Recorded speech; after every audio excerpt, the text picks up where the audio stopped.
Hello बच्चों, कैसे हो सब? बेटा आई होप आप सभी ठीक होंगे। तो बेटा हम गोसला को पढ़ चुके हैं और आज हम पढ़ने जा रहे हैं गोसला की एक एप्लीकेशन जिसका नाम है electric field due to infinitely long straight uniformly charge wire. मतलब क्या है? हम बेटा आज इलेक्ट्रिक फील्ड निकालना सीखेंगे किसी भी एक यूनिफॉर्मली चार्ज वायर पे। जैसे कि अगर मैं एक यहाँ पे वायर लूँ, इस पर यूनिफॉर्मली चार्ज डिस्ट्रीब्यूटेड है, कुछ भी ला सकते हो आप, प्लस या माइनस। मैंने प्लस मान लिया है। और बेटा ये वायर कैसी है? बहुत लंबी है, इनफाइनाइट है।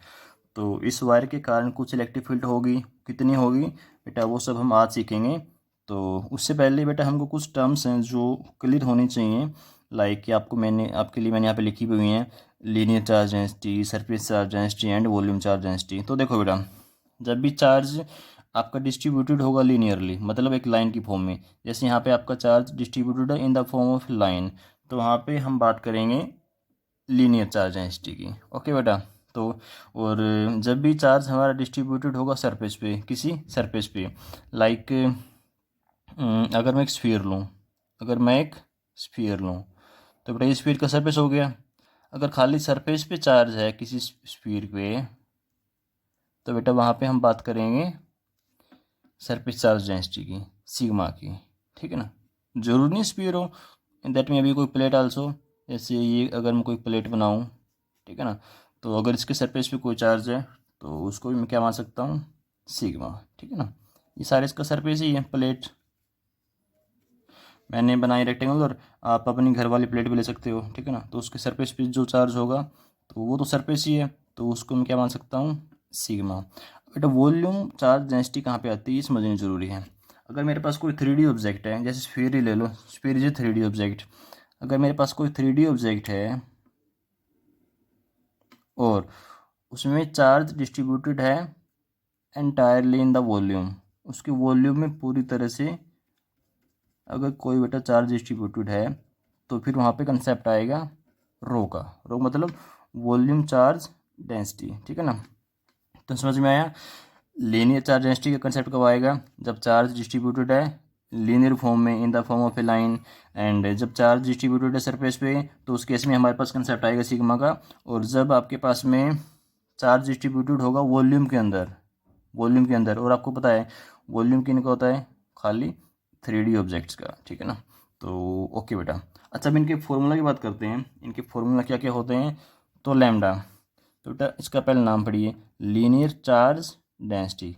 मतलब फॉर्मूला में चार्ज तो आएगा ही आएगा, मतलब अभी चार्ज के बारे में बात कर रहा है कि चार्ज की डेंसिटी कैसी है, चार्ज कैसे डिस्ट्रीब्यूटेड है। तो बेटा लैम्डा होता है चार्ज पर यूनिट लेंथ, मतलब एक यूनिट लेंथ में जो टोटल चार्ज है, that is your lambda. Okay. ऐसे बेटा सरफेस चार्ज डेंसिटी ये होती है चार्ज पर यूनिट एरिया। एक यूनिट एरिया में जितना टोटल चार्ज है, that is known as surface charge density. Volume, बेटा वॉल्यूम होता है चार्ज पर यूनिट वॉल्यूम। एक पर्टिकुलर यूनिट वॉल्यूम में जितना टोटल चार्ज है उसको बोलते हैं बेटा वॉल्यूम चार्ज डेंसिटी। तो अब तक आप समझ ही गए होगे कि जो हमारा ये वाला करंट टॉपिक है, इलेक्ट्रिक फील्ड निकालनी है हमें एक यूनिफॉर्मली चार्ज वायर के कारण। तो बेटा यहाँ पे कौन सा कंसेप्ट यूज होगा या कौन सी चार्ज डेंसिटी यहाँ पे लगेगी? लीनियर चार्ज डेंसिटी, जिसका सिंबल होता है लैम्डा। तो ठीक है बेटा, अपना टॉपिक स्टार्ट करते हैं अब। तो सबसे पहले तो एक वायर बनाइए, लीनियर वायर, जो कि कैसी हो? इनफाइनाइट हो। ठीक है? इस पे प्लस चार्ज डिस्ट्रीब्यूटेड है, तो इस पे बिखेर दो प्लस चार्ज। अच्छे से बनाते हैं वायर। ये बेटा आपकी वायर होगी जो कि बहुत दूर तक फैली हुई, infinite I, up to infinity, up to infinity. देखो बेटा, जो आपको मैंने लास्ट टॉपिक कराया था, लास्ट वीडियो कराई थी, जहाँ पे मैंने प्रूव किया था Coulomb's law with the help of Gauss law, वो मैंने कैसे प्रूव किया था अगर आपको याद हो तो? मैंने एक प्लस क्यू चार्ज लिया था और फिर उसको एनक्लोज किया था एक सरफेस में, एक स्फीयर में, अगर आपको याद हो तो बेटा ये जो मैंने स्फीयर अपनी तरफ से माना था इसको बंद करने के लिए, इसको बोलते हैं गॉसियन सरफेस। इसको बोलते हैं गॉसियन सरफेस। देखो बेटा, अगर आपको गॉस लॉ लगाना है ना, तब आपको गॉसियन सरफेस मानना ही पड़ेगा। क्यों?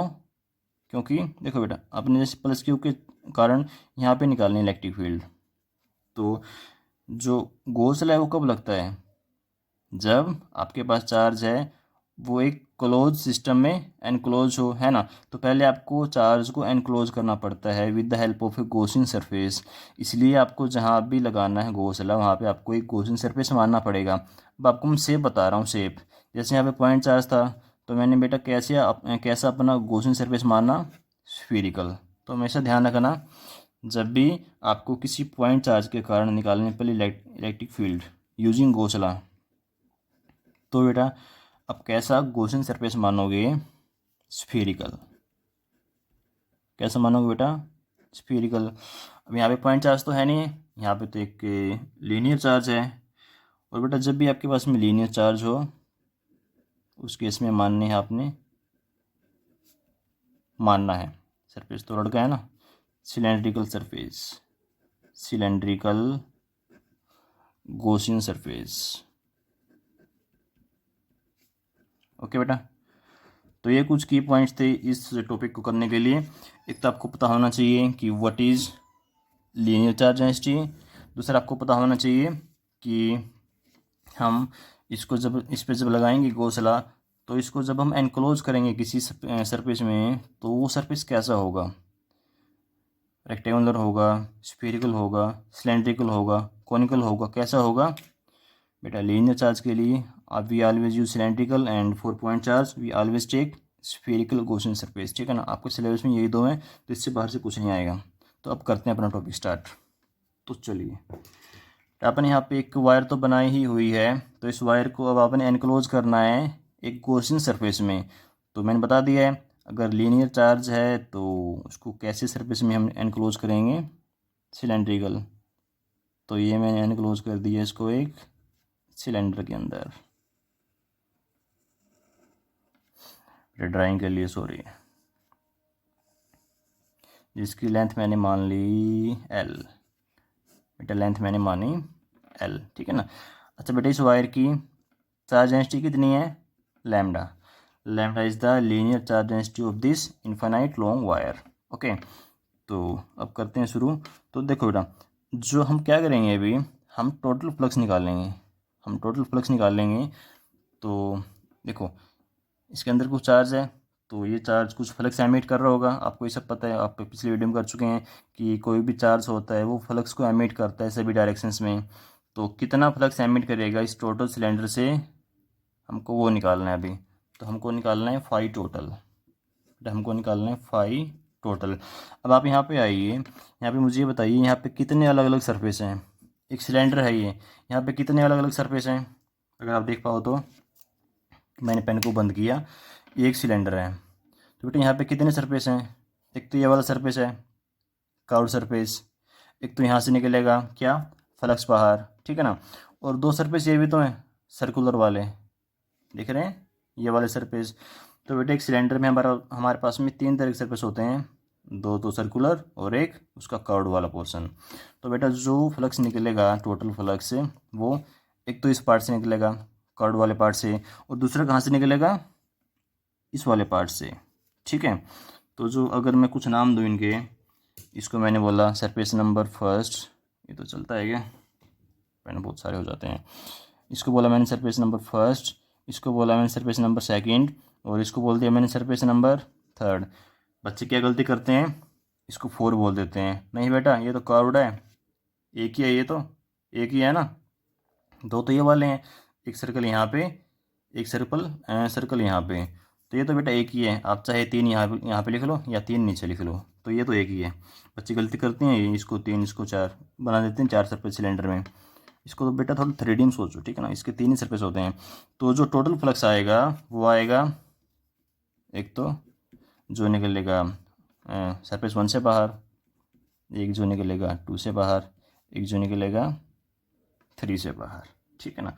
अब इनके हल्के से फॉर्मूला लिखिएगा, phi T is equal to, क्या फॉर्मूला होता है फ्लक्स का बेटा, अभी वो नहीं लगाना है घोंसला, बेसिक फॉर्मूला फ्लक्स निकालने का क्या होता है, ई डॉट डी ए, सबको पता है, या ई डी ए कोस थीटा एक ही बात है। तो बेटा मैं 5 1 लिख रहा हूँ, 5 1 दिख रहा है ये, हाँ जी। ए डी कोस थीटा, 5 2 आपका आ जाएगा, सब फॉर्मूला सेम ही रहेगा, A d cos theta and 5 3 will also be A d cos theta. तो बेटा फ़र्क आएगा इनके एंगल में, थीटा में। थीटा क्या होता है? Angle between electric field and area vector. तो तीनों सरफेस के लिए आप दोनों चीज़ ड्रा करिए, डायरेक्शन ऑफ इलेक्ट्रिक फील्ड भी and direction of area vector भी। तो पहले बात कर लेते हैं अपने सरफेस नंबर 3 की, सरफेस नंबर 3 की। कोई भी एक बेटा पॉइंट ले लो, सपोज करो मैंने ये वाला पॉइंट ले लिया, मैंने इस पर ड्रा करनी है इलेक्ट्रिक फील्ड की और एरिया वेक्टर की डायरेक्शन। तो पहले कर लो इलेक्ट्रिक फील्ड की। इस पॉइंट पे इलेक्ट्रिक फील्ड किधर होगी? इसके कारण, इस पूरे चार्ज के कारण किधर होगी? और कैसे निकालते हैं इलेक्ट्रिक फील्ड की डायरेक्शन? इस पर पॉजिटिव चार्ज मानो, तो ये वाला पॉजिटिव चार्ज इसको क्या करेगा? इसे रिपेल करेगा। तो ये होगी डायरेक्शन इलेक्ट्रिक फील्ड की, ठीक है ना। अब इसी पॉइंट पे निकाल लो डायरेक्शन ऑफ एरिया वेक्टर। इस पॉइंट पे सरफेस के इस पॉइंट पे आपने फाइंड आउट करनी है डायरेक्शन ऑफ एरिया वेक्टर। वो भी क्या होती है और कैसे निकालते हैं? एरिया वेक्टर की डायरेक्शन जिस भी सरफेस पे निकालनी है उस सरफेस पे क्या ड्रा कर दो, एक नॉर्मल, वही क्या बन जाती है आपकी एरिया वेक्टर की डायरेक्शन। तो यहाँ पे क्या देख पा रहे हो? ए भी इधर, डी ए भी इधर, तो दोनों दोनों की सेम डायरेक्शन। जब भी सेम डायरेक्शन हो दो वेक्टर की तो वहाँ पे एंगल क्या होता है? 0। तो बेटा 3 वाले केस में 5 3 में जो थीटा यूज हो रहा है हमारा, थीटा वो कितना है? 0। So here will put theta is equal to 0। I hope सबको समझ में आया होगा। अब बात कर लेते हैं 5 1 की और 5 2 की। तो 5 1 पे आप कोई भी पॉइंट ले लो कहीं भी, मैंने ये वाला कोई पॉइंट ले लिया बेटा 5 1 पे। तो इस पे इलेक्ट्रिक फील्ड कहाँ पे होगी? इलेक्ट्रिक फील्ड तो वहीं पे ऊपर ही होगी। आप एक पॉजिटिव चार्ज मानो, तो ये वाला पॉजिटिव चार्ज क्या करेगा? उसको ऊपर भेजेगा, बिल्कुल भेजेगा। इस पॉइंट पे डायरेक्शन ऑफ एरिया वेक्टर ऐसे नहीं होगी, इसके नॉर्मल। थोड़ा 3D में सोचो, ये वाला जो सरफेस है इस पर अगर मुझे ड्रा करना नॉर्मल तो ऐसे ड्रा नहीं करूँगा, है ना। तो ठीक है, तो ये बेटा डायरेक्शन होगी डी ए की। एंगल कितना है? 90। तो थीटा 1 में आई मीन सॉरी 5 1 में जो थीटा यूज़ हो रहा है वहाँ पे कितना है थीटा? वो 90। तो कहाँ पे 5 1? ये रहा। तो बेटा ये थीटा कितना हो गया? ये आपका थीटा हो गया 90। सेम वैसे चेक करो, 5 2 में जो आपका थीटा आ रहा है वो भी कितना हो जाएगा? 90। चेक कर लो, कोई पॉइंट ले लो, इस पॉइंट पे इलेक्ट्रिक फील्ड ऊपर and direction of area vector इधर। एंगल कितना बना? एंगल बना बेटा 90। तो ठीक है ना। तो कोस 90 0, कोस 90 0। तो 5 1 तो क्या बन गया? 0। 5 2 भी क्या बन गया? 0। तो जो टोटल फ्लक्स आएगा वो किसके कारण आएगा? Only due to curved part, जिसको हमने नाम दिया है 3। तो बेटा आपका जो 5T आएगा, टोटल 5T दिख रहा है ये। 5T में देखो बेटा कोस 90 0, तो 0 इंटू कुछ भी हो 0, तो ये भी 0, ये भी 0 0। चलो एक बार लिख दे रहे हैं, 0 + 0 प्लस वो वाली क्वांटिटी वहाँ पे क्या है? ई डी ए कोस 0, और कोस 0 क्या होता है? 1। इसलिए मैं कोस 0 नहीं लिख रहा, because cos 0 is 1। So I can rewrite it like 5T is equal to integration of E D A. अब देखो बेटा, जो इलेक्ट्रिक फील्ड है वो कांस्टेंट है, उसको निकाल लो बाहर। इलेक्ट्रिक फील्ड कांस्टेंट है तो उसको निकाल लो बाहर, अंदर क्या बचेगा? D A. अब इसको हल्का सा पढ़िए, क्या है ये? ऐसे ऐसे सारे डी ए को जोड़ दो, और ये कौन सा वाला पार्ट था? कर्व्ड वाला। तो कर्व्ड पार्ट के ऐसे ऐसे सारे डी ए जोड़ दो, क्या आ जाएगा? कर्व्ड पार्ट का एरिया, मतलब कर्व्ड सरफेस एरिया किसका? सिलेंडर का। क्या होता है? सिलेंडर का total curved surface area 2πr/h। तो यानी कि बेटा ये जो डी ए था ये क्या हो जाएगा? 2πr/h। अच्छा ये मैंने बताया नहीं बेटा, इसकी मैंने रेडियस मानी है r। ये जो सिलेंडर है इसकी मैंने रेडियस मानी है r, ठीक है ना। तो ठीक है बेटा, so it's integration of D A will be equal to 2πr/h। अब h क्या है यहाँ पे? लेंथ। लेंथ को हम हाइट ही बोलते हैं सिलेंडर के केस में, पता होना चाहिए। So 2 pi R L. तो पुट करिएगा बेटा, phi T is equal to E multiply by D A. D A क्या है, D A is 2 pi R L. अब देखो फाई टी, अब आ जाओ घोंसला पे, अब यूज करो घोंसला। घोंसला क्या बोलता है, यूजिंग घोंसला यू विल राइट यूजिंग घोंसला total flux is equal to जितना चार्ज यहाँ पे एनक्लोज है, ये जो आपने माना ना गॉसियन सरफेस सिलेंड्रिकल फॉर्म में, जितना चार्ज इस सिलेंडर में एनक्लोज है वो वाला charge enclosed bye epsilon not, ये बोलते हैं आपका घोंसला। अब आपका मेन काम क्या है, अब आपका बेटा मेन काम क्या है, आपने निकालना है चार्ज एनक्लोज्ड। ओके, ये कैसे निकालना है, सर तो दिक्कत होगी, बेटा कोई दिक्कत नहीं हुई है। अब आइए लैम्डा, लैम्डा का सारा लीजिएगा। लैम्डा क्या होती है, लैम्डा का नाम बताओ पहले तो, लीनियर चार्ज डेंसिटी, उसका फॉर्मूला चार्ज पर यूनिट लेंथ, चार्ज पर यूनिट लेंथ। तो बेटा lambda is equal to Q by L. From here you can find out Q, but यहाँ से आपके पास में क्यू का फॉर्मूला आ रहा है लैम्डा इंटू एल। अब देखो इसको थोड़ा सा एनालाइज करिएगा, अगर आपके पास में लेंथ है एल और लैम्डा है तो you can easily find out charge. मतलब अगर आपको एल लेंथ में निकालना है कितना चार्ज होगा, जस्ट मल्टीप्लाइड बाय लैम्डा। कितनी लेंथ में निकालना है, एल लेंथ में, यही तो क्वेश्चन आपका कि इस एल लेंथ में ये जो आपने माना हुआ सिलेंडर वाला गॉसियन सरफेस कितना चार्ज है, तो क्या करो इस लेंथ एल को जितनी भी लेंथ में निकालना है, एल में 2 एल में 3 एल में, उस लेंथ को मल्टीप्लाई करा दो लैम्डा से, आपका चार्ज आ जाएगा। So your charge will be, आपने क्यू एनक्लोज निकालना है, Q enclose will be lambda into length of that portion in which you are required to find out charge, तो लैम्डा इंटू एल।